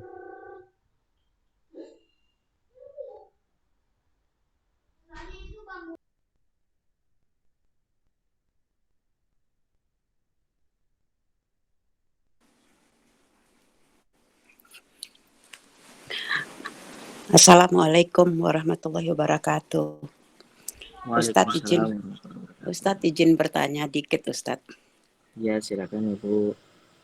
Satu yang mau saya pertanyakan mengenai katanya kita harus beriman mengenai Asmaul Husna. Jadi nama-nama Allah yang sesuai dengan sifat-sifatnya. Nah, yang ini saya pertanyakan sekarang, Tuhan itu tidak ada di dalam nama Asmaul Husna. Nah, di sini tadi juga ada terjemahannya sebelah ya Tuhan kami. Nah, ini gimana ya Ustadz ya? Karena dalam Al-Qur'an juga banyak saya lihat Tuhan dipakai. Jadi bukan disebut Allah atau Rabb tapi dipakai Tuhan. Sedangkan di dalam Asmaul Husna itu tidak ada nama Tuhan. Tuhan itu tidak ada. Itu satu. Kedua, saya minta tolong dijelaskan ulil albab ini Ustadz. Jadi manusia yang ulil albab itu yang seperti apa ya Ustadz ya? Itu aja Ustadz pertanyaannya. Terima kasih. Baik. Jazakumullahu khairan katsiran wa barakallahu fikum. Baik, pertanyaan yang pertama berkaitan dengan masalah kata Rob, ya, kata ilah. Kata ilah itu kata ilah dalam bahasa Arab yang kemudian diterjemahkan dengan Tuhan, ya, itu berasal dari kata aliha ya'lahu. Sesuatu ya, aliha ya'lahu itu dikatakan aliha ya'lahu itu artinya adalah ibadah. Seperti abida ya'budu. Abada ya'budu. Yaitu menyembah. Ya. Menyembah itu dalam bahasa Arab adalah aliha ya'lahu dan abida ya'budu. Sehingga di sini kata ilah itulah diambil. Ilah itu maksudnya adalah al-ma'lu. Ma'lu adalah sesuatu yang disembah. Begitu juga dengan al-ma'bud. Ya. Itu arti kata ilah dalam bahasa Arab. Yang kemudian diterjemahkan dengan Tuhan. Jadi kata ilah itu adalah sesuatu yang disembah. Sebagaimana al-ma'bud adalah yang disembah. Nah, di sini ya adalah satu-satunya sandaran penisbatan yang dinisbatkan kepada Allah Subhanahu wa taala. Karena Allah sendirilah yang menyebutkan kata ini di dalam Al-Qur'an. Ada kata ilah di dalam Al-Qur'an. Ada kata Rabb di dalam Al-Qur'an, ya. Sehingga dengan itulah kita ya bisa mengetahui bahwasanya nama ini ya dinisbatkan kepada Allah Subhanahu wa taala karena tidak ada sesuatu yang disembah selain Allah yang lain yang berhak untuk disembah. Ya. Tidak bisa kita menyembah selain Allah. Perbuatan syirik dan diharamkan. Allah menyebutkan kata ilah, kata Rabb di dalam Al-Qur'an yang menunjukkan akan ya syariat kita menyebut Allah Azza wa Jalla dengan kata Rabb, dengan kata ilah. Ini semua diperbolehkan. Kita katakan misalnya ya Rabbana. Wahai Rabb kami. Rabb itu berarti apa? Yang disembah. Baik. Ya ilahana. Wahai Tuhan kami. Ini juga diperbolehkan. Ya. Karena semua itu maknanya adalah sama. Begitu Ibu. Kemudian berkaitan dengan ulil albab. Ya Allah Azza wa Jalla banyak ya menyebutkan di beberapa ayat dalam Al-Quran. Kalau tadi kita di ayat yang 110 193 ya. 193 itu kalau kita mundur beberapa ayat sebelumnya, yaitu di ayat yang 191. Di ayat yang 191 itu Allah Azza wa Jalla menyebutkan alladzina yadhkuruna Allah qiyaman wa qu'udan wa 'ala junubihim wa yatafakkaruna fi khalqis samawati wal ard Rabbana ma khalaqta hadza batila subhanaka faqina 'adzaban nar. Di ayat berikutnya 192 Rabbana innaka man tudkhilin nar faqad akhzaitah ma lidh-dhalimina min ansar. Ya. Di ayat 191, 192 ya. Ini adalah perkataan-perkataan ulil albab yang Allah sebutkan di ayat 190. Inna fi khalqis samawati wal ardi wa ikhtilafil laili wan nahar la ayatin li ulil albab. Sesungguhnya kata Allah Azza wa Jalla dalam penciptaan langit, dalam penciptaan bumi, dalam pergantian malam dan siang terdapat tanda-tanda kekuasaan, kebesaran, keagungan Allah yang dimana tanda-tanda itu dapat diketahui oleh orang-orang yang berakal. Jadi ulul albab itu orang-orang yang berakal. Orang berakal itu bagaimana? Mereka menggunakan akal mereka untuk mentadabburi ayat-ayatnya Allah. Jadi siapa mereka ulul albab? Yaitu orang-orang beriman yang menggunakan akalnya untuk membaca, mentadabburi ayat-ayatnya Allah Subhanahu wa taala, baik yang kauniyah maupun yang syariah. Kauniyah itu berarti apa? Penciptaannya Allah, ya. Ciptaannya Allah. Ayat-ayat syariah itu apa? Yang ada dalam Al-Qur'an, ya. Itu ayat-ayat syariah. Hadis-hadis Nabi Shallallahu alaihi wasallam, itu ayat-ayat syariah, ya. Sedangkan ayat-ayat kauniyah itu adalah ciptaan yang Allah Azza wa Jalla cipta. Orang yang menggunakan akalnya untuk mentadabburi ya, pergantian siang dan malam yang terus seperti itu dengan penuh tertib, dengan penuh kedisiplinan, tidak pernah kelewatan, ya tidak pernah semenjak Allah menciptakan langit dan bumi ini, tidak pernah kemudian seharian malam terus, ya, tidak pernah berganti dengan siang, atau sebaliknya siang terus tidak pernah bermalam. Nah ini tidak pernah terjadi. Nah, pergantian siang dan malam bagi ulil albab, bagi orang yang beriman yang menggunakan akal pikirannya untuk tadabbur, maka di sini akan mendapatkan tanda kebesarannya Allah. Luar biasa ciptaannya Allah, matahari sangat besar, banyak manfaatnya bagi manusia. Kegelapan di malam hari itu juga ciptaannya Allah. Bagaimana manusia, bagaimana makhluk itu secara serentak itu bisa istirahat di malam hari. Ya. Bagaimana Allah Azza wa Jalla menciptakan waktu siang di mana para makhluknya itu kemudian dapat bekerja, cari nafkah, mencari makan, mencari minum, mencari kebutuhan mereka. Nah, bagi orang-orang yang ulil albab, itu semua akan menjadi wasilah mereka untuk tadabbur akan kekuasaan, keagungan, dan penciptaan Allah Subhanahu wa taala. Siapa ulul albab itu? Ya, dengan sifat yang Allah sifati bagi mereka di ayat yang 191, yaitu orang-orang yang mengingat Allah sambil berdiri, mengingat Allah sambil duduk, mengingat Allah dalam keadaan berbaring. Jadi ulil albab itu adalah orang yang menggunakan akalnya untuk mentadabburi Allah, sehingga dia dalam kondisi apapun selalu ingat dengan Allah Subhanahu wa taala. Kenapa? Keluar rumah, jalan, melihat matahari, ingat Allah. Di dalam rumah, lihat anak-anak ciptaannya Allah. Ya, lihat istri ciptaannya Allah, lihat pasangan ciptaannya Allah. Lihat tangan sendiri, lihat kemudian kaki. Itu ciptaannya Allah. Ingat lagi kepada Allah Subhanahu wa taala. Dalam semua kondisinya, ulil albab itu ingat kepada Allah Subhanahu wa taala. Baik sedang berjalan, sedang berdiri, sedang duduk, maupun sedang berbaring. Dan mereka memikirkan tentang penciptaan langit dan bumi yang sangat dahsyat ini, ya. Mereka katakan, Rabbana ma khalaqta hadza batila. Ya Rabb kami, tidaklah engkau menciptakan semua ini sia-sia. Ya. Adanya langit, adanya bumi, adanya matahari, adanya bulan, adanya malam, siang, semuanya tidak ada yang sia-sia. Maha suci engkau, lindungilah kami dari azab neraka.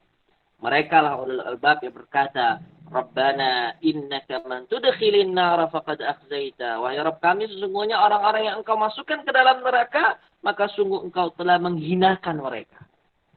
Ini nih perkataan Al-Albani. Allah itu agung.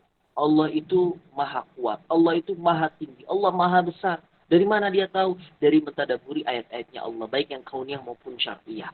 Setelah dia sampai kepada titik keyakinan Allah maha tinggi. Allah maha kuat azabnya. Allah maha besar dahsyat siksaannya. Maka muncullah perasaan takut.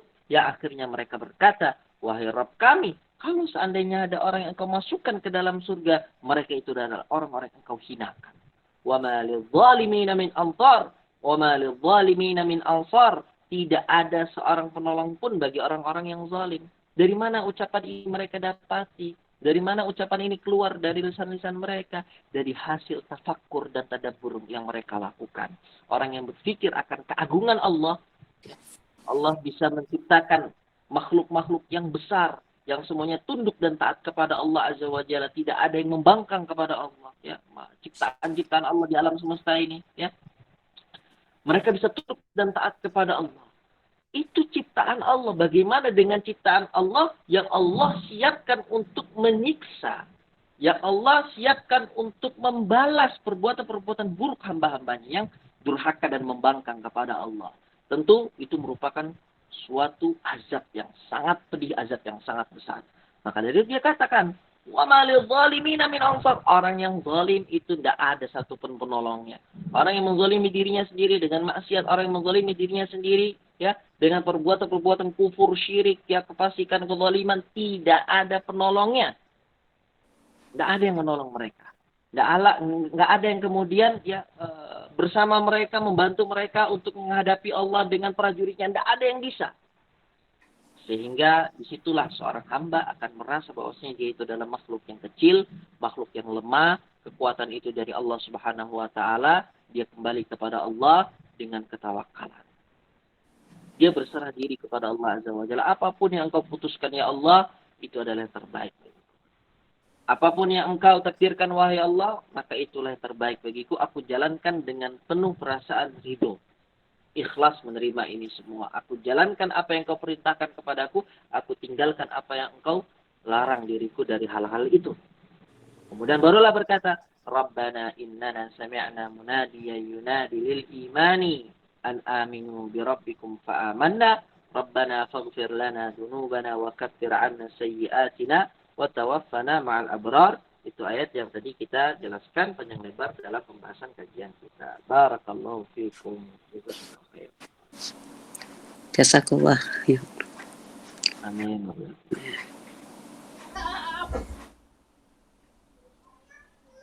Assalamualaikum warahmatullahi wabarakatuh.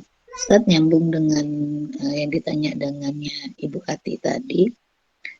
Mungkin ada sedikit tambahan Ustadz. Artinya di sini, apakah terjemahan di dalam Al-Quran itu sesuai dikaitkan dengan Asmaul Husna?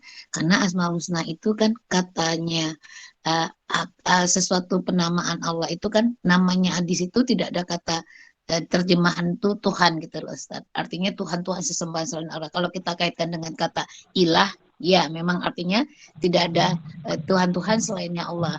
Tetapi dikaitkan dengan Asmaul Husna, kata Rob itu kata Tuhan di sini, apakah boleh kita mengatakan demikian? Karena pemahamannya gini, yang kita tahu itu kan menyebut Allah itu sandarannya adalah yang Allah sampaikan dan Rasul Ustadz. Artinya penamaan Allah itu sendiri kan taufikiyah, artinya Allah yang menamakan dirinya. Artinya pada saat kita menamakan, mengganti namanya Allah itu dengan mestinya mengatakan Allah atau Rob di situ, tapi kita gantikan penamaan itu dengan Tuhan. Begitu Ustadz. Mungkin maksudnya demikian Ustaz. Bisa tolong diinin seperti pemahamannya menggantikan yang di dalamnya Asmaul Husna tidak ada kata Tuhan gitu loh Ustaz. Baik. Betul itu Ustaz. Maksudnya Tuhan itu boleh enggak karena tidak ada dalam Asmaul Husna. Itu yang saya maksud. Iya, jazakallahu khair, barakallahu fikum.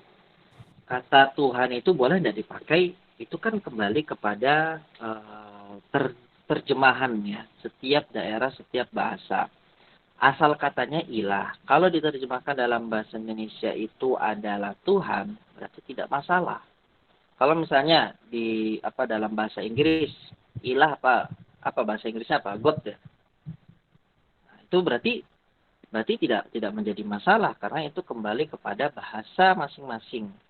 Nah, adapun itu bukan masuk ke dalam Asmaul Husna, itu tidak bisa dijadikan sebagai sandaran. Kenapa? Karena kata Rob pun itu dalam Asmaul Husna tidak ada. Ya. Kata Rob yang tadi disampaikan Rabbana, ya. Kata Ma'bud, boleh tidak kita sebutkan Allah Ma'budi? Allah itu adalah sesembahanku. Boleh kita sebut sesembahan, boleh. Ya. Kita sebut Rob boleh. Kita sebut Tuhan itu juga boleh. Itu jadi kembali kepada bahasa masing-masing. Atau mungkin ya kalau misalnya kalau anak pribadi untuk menyebut Tuhan itu menghindari kenapa? Karena banyak dari kalangan Nasrani menyebut Tuhan mereka itu dengan kata Tuhan, ya. Bahan mereka dengan kata Tuhan. Makanya kalau anak pribadi itu menghindari mengucapkan Tuhan. Walaupun itu sebenarnya diperbolehkan dalam segi bahasa seperti itu.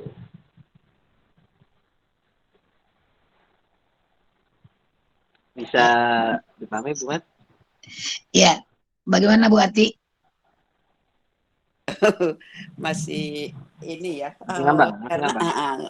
Gini Ya. Ustadz, maksud Intinya, saya, maksudnya gini. Apakah boleh gitu ya? Bukan, maksudnya gini Ustadz, sebagai kita katanya harus mengimanin. Ini kan kita berkata masalah iman dan ini. Ini kita mengatakan kita ini dari yang kita pelajarin yang Ustadz bilang dari buku ini, iman. Nah, iman itu adalah kita tahu Allah itu punya nama dan punya sifat-sifatnya. Baik. Nah, sedangkan Tuhan itu kalau kita mau pakai dia, sifatnya diambil dari yang mana? Kan 99 namanya udah ada dengan sifat-sifatnya sendiri. Ya kan? Jadi kita kan ini ceritanya iman, gimana saya mau menjelaskannya? Kita percaya, kita meyakini ini. Apa landasannya kita kita menyebut Tuhan gitu ya? Karena kalau menurut saya katanya kita tuh kalau yang kecuali orang umum ya Ustadz, ini kita bicaranya insya Allah kan kita ini dalam kajian kita ini kita sudah tidak lagi yang awal hanya istilahnya mau Islam KTP aja yang boleh mengucapkan apa aja. Ini kan kita udah belajar iman dan takwa kita. Nah katanya Asmaul Husna itu adalah nama-nama Allah yang sudah ada sifat-sifatnya. Ar-Rahman ini, Ar-Rahim ini. Jadi kan itu boleh kita sebut. Nah, kalau kita mau bilang Tuhan itu apa?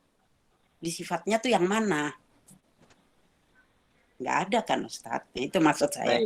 Jadi apa iya? Jadi kalau berarti kata Ustadz tadi, kalau Ustadz menghindarin untuk nama itu.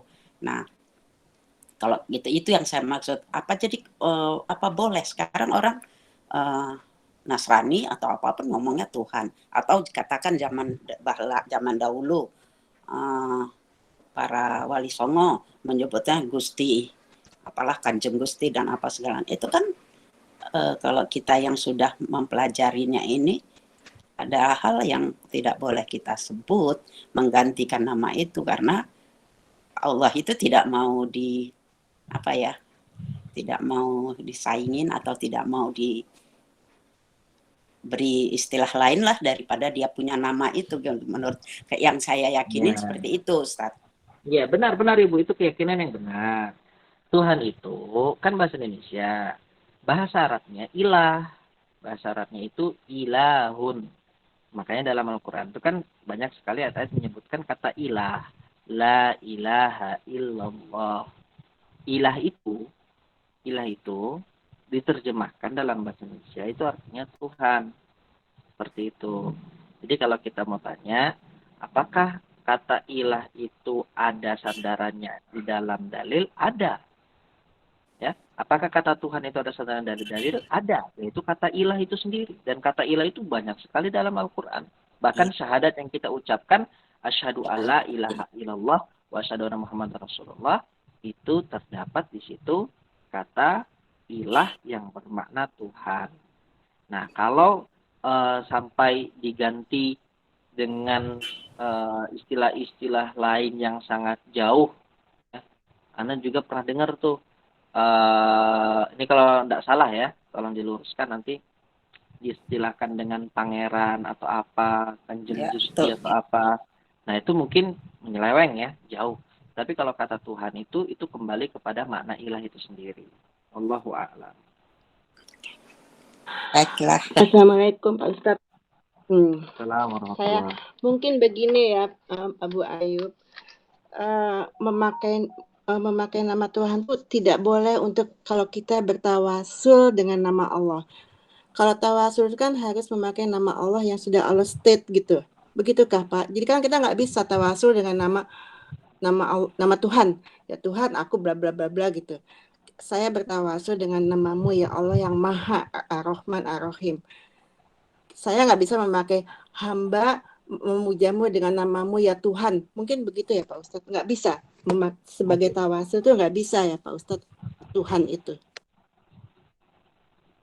Kalau kita tentukan bahwasanya ilah itu dinisbatkan kepada Allah, berarti konsekuensinya kata Tuhan juga dinisbatkan kepada Allah. Kan seperti itu.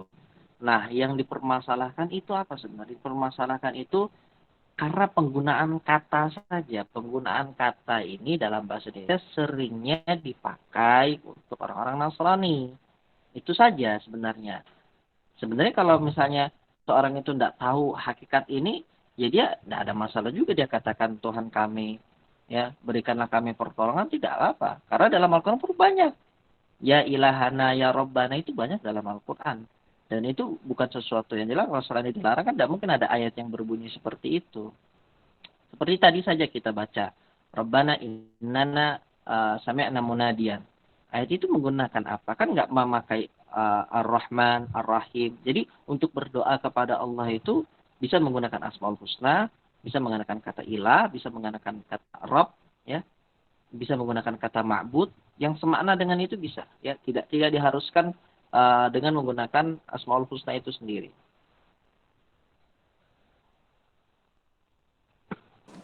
Baiklah demikian. Oke, makasih Pak Ustadz. Ya, Nyambung sedikit nih Ustadz, artinya memang kami sedang berusaha untuk sedang belajar Asmaul Husna, artinya kita yang dipahamin sebagian darinya yang kami pahamin itu adalah penamaan Allah itu taufikiyah, artinya tidak boleh, artinya kita menggunakan itu kecuali datangnya dari Allah dan Rasulnya Ustadz. Artinya benar, ini kan ya. miskinnya bahasa, mungkin bisa bahasanya itu miskinnya bahasa Indonesia itu kata ilah itu sendiri ya Ustadz, yang diterjemahkan dengan kata Tuhan. Artinya memang larinya memang ke Allah, kita membahasakannya Allah. Bolehkah untuk lebih menyelamat hati kita tuh lebih mengatakan tidak ini tuh dengan menggunakan kata Tuhan itu, kita menggunakan untuk seperti tadi Bu Ati bilang, karena kita sudah mulai belajar menghindarin kata Tuhan, kita menggunakan kata Allah. Setiap kita menggunakan ada kata di sana Tuhan, kita menggunakan ganti dengan Allah. Itu lebih ya Ustaz, artinya menghindarin lah ada Tuhan selain Allah. Kalau Allah kan tidak ada lagi, Allah sudah tetap Allah gitu. Kalau Tuhan kan ada Tuhan selain Allah, bahasanya begitu kali mungkin Ustaz. Iya, enggak apa-apa. Makanya anak kan juga tadi sebutkan kalau anak pribadi menghindari kata Tuhan karena penggunaannya itu banyak dipakai oleh Nasrani, gitu kan.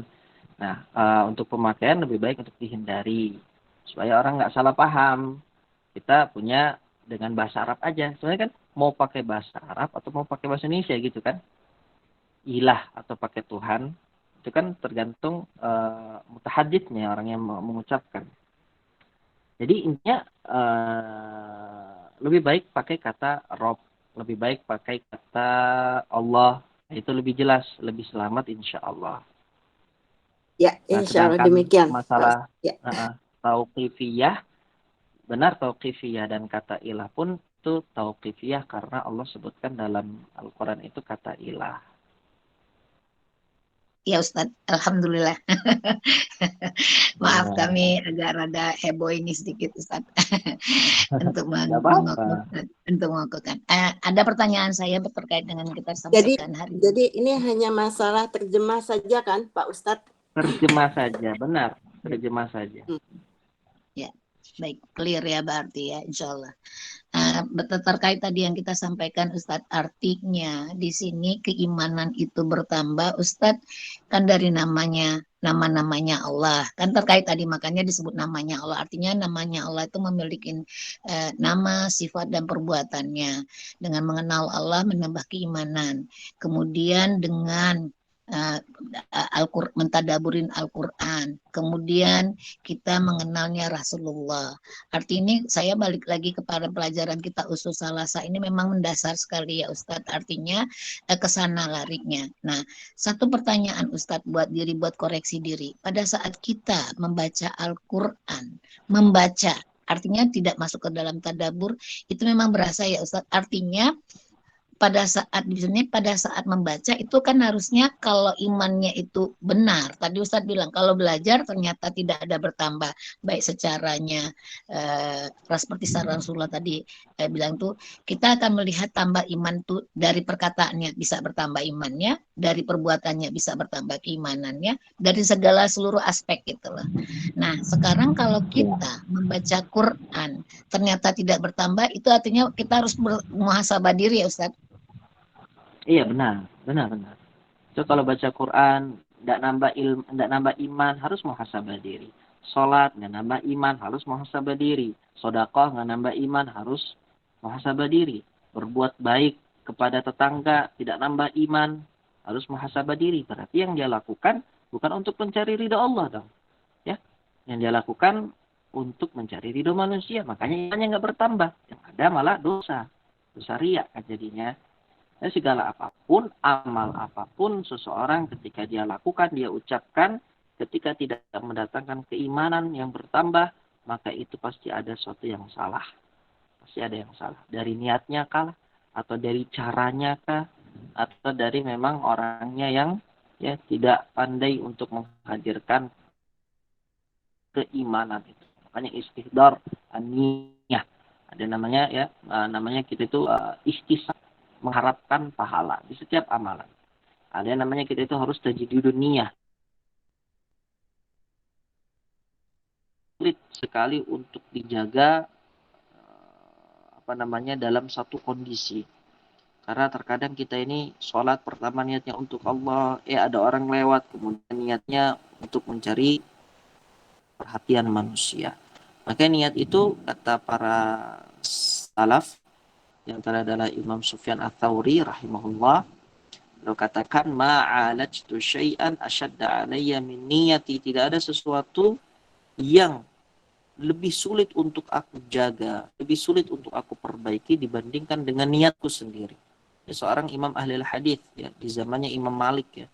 Imam Sufyan Ats-Tsauri ini adalah seorang ahli hadis besar ya, dengan kapasitas keilmuan beliau seperti itu pun masih kesulitan untuk menjaga niat. Nah, apalagi kita ya yang bukan siapa-siapa. Tentunya ya kewajiban bagi kita adalah tetap untuk terus menjaga niat kita hanya untuk mencari cinta keridhaan dari Allah Subhanahu wa taala. Ya, Ustadz, kalau begitu maksudnya gini, ini kan ada urutan. Berarti kalau tanpa kita melihat dari setelah mengenal nama dan sifat Allah, mentadaburin Quran, tidak melihat dari sisinya mentadaburi, maksudnya mentaburin sifatnya Rasulullah. Artinya di sini kita mengenal Rasulullah. Meskipun artinya itu tidak kita lihat, tapi kita dengan Allah dan Al-Quran saja. Itu juga tidak bisa ya Ustadz. Artinya tidak karena bahasanya gini Ustadz, saya teringat kemarin kan kita mau belajar Asmaul Husna itu tidak boleh mentafsir atau mentakwil. Artinya ada sifat-sifat Allah yang kita tidak boleh samakan dengan Allah. Artinya sesuatu itu karena Allah memberikan kepadanya kita. Rasulullah itu adalah manusia biasa tapi manusia pilihan ya Ustadz. Artinya dengan apa yang Rasulullah lakukan, yang Allah perintahkan melalui Rasulullah, pasti dengan pertolongan Allah seseorang itu bisa melakukannya gitu loh. Artinya karena Rasulullah itu manusia. Kalau beda kalau Allah kan Rob, artinya kita nggak bisa melihatnya ke sana. Begitu Kak Ustadz? Iya, benar. Jadi memang keimanan kita itu tidak akan pernah menjadi sempurna kalau kita hanya mengambil dari satu sisi Quran saja, sedangkan hadis kita tidak pernah mempelajari, ya, Rasulullah tidak tahu sifatnya bagaimana, itu mana tidak pernah sempurna kalau hanya satu sisi, karena memang sumber rujukan hukum itu di dalam Islam dua, Al-Quran dan As-Sunnah, Al-Quran dan hadis. Jadi ketika seseorang mempelajari Al-Quran saja, dalam arti kata dia mencukupkan perkataan-perkataan atau firman-firmannya Allah saja, ada satu titik dia akan tersesat. Kenapa? Karena dia tidak mengambil dari orang yang telah Allah pilih untuk mempraktekkan isi Al-Quran kepada kita, yaitu Rasulullah SAW. Nah, dengan mempelajari secara seimbang Al-Quran, hadis, Al-Quran, hadis, Al-Quran, hadis, itu akan menjadikan seseorang itu, ya, ilmunya itu seimbang, tidak berat di satu sisi. Orang yang kemudian mempelajari hadis saja, nggak memperdulikan Al-Quran, juga bisa sesat dari satu sisi, ya. Ya, dia bisa dalam kesesatan. Orang yang kemudian mempelajari Al-Quran saja tidak mau peduli dengan hadis, ini juga bisa sesat.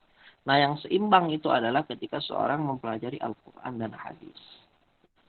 Dia tidak anti kepada hadis, atau dia tidak anti kepada Al-Quran. Seperti itu.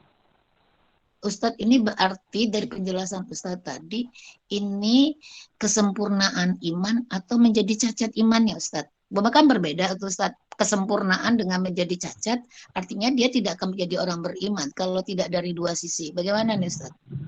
Oh iya, ya tergantung dia kesalahannya apa. Apakah kesalahannya misalnya kalau dia dari awal prinsipnya, usul i'tiqadnya, ya, akar atau pondasi keyakinannya, dia tidak mau untuk mengambil dari Nabi, maka di sini sudah cacat, berarti kan keimanannya tidak bisa lagi dikatakan sebagai iman yang kurang, tapi iman yang cacat.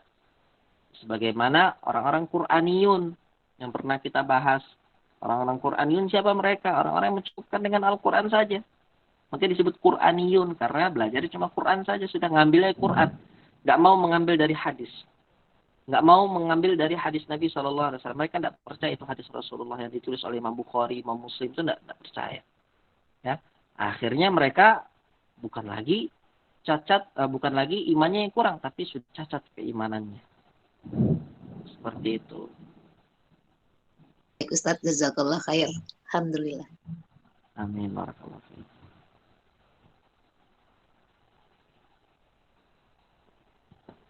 Assalamualaikum atas pertanyaan dari jemaah dan jawaban penjelasan dari Ustaz Abu Ayyub Hafizahullah Ta'ala. Mungkin masih bisa Ustaz pertanyaan? Pertanyaan Ustaz? Iya, apa-apa, silakan. Baik, selanjutnya yang ingin bertanya dipersilakan.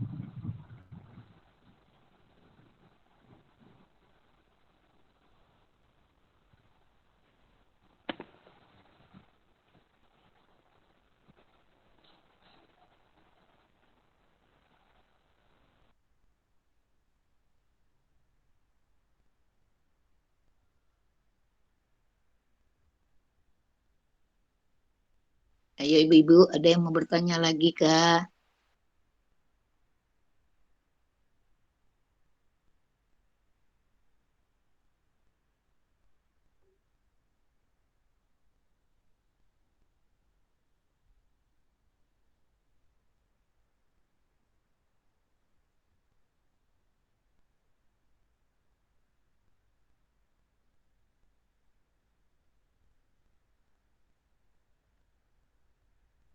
Bu Arkan, sepertinya sudah tidak ada yang bertanya, Bu Arkan.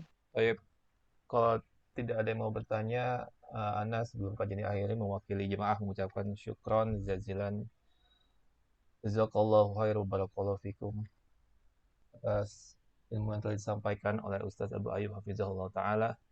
Semoga Ustaz dan keluarga serta kita semua selalu dalam bimbingan Allah Ta'ala, dan semoga kita semua mendapatkan rahmat dan kasih sayang Allah Ta'ala untuk masuk ke dalam surga firdausnya. Amin ya rabbal alamin. Baik, mari kita tutup majelis ini dengan membaca doa kafaratul majlis. Subhanakallahumma wa bihamdika asyhadu an la ilaha illa anta astaghfiruka wa atubu ilaik. Assalamualaikum warahmatullahi wabarakatuh. Waalaikumsalam warahmatullahi wabarakatuh. Jazakallah. Jazakumullah khair, Ustaz. Amin.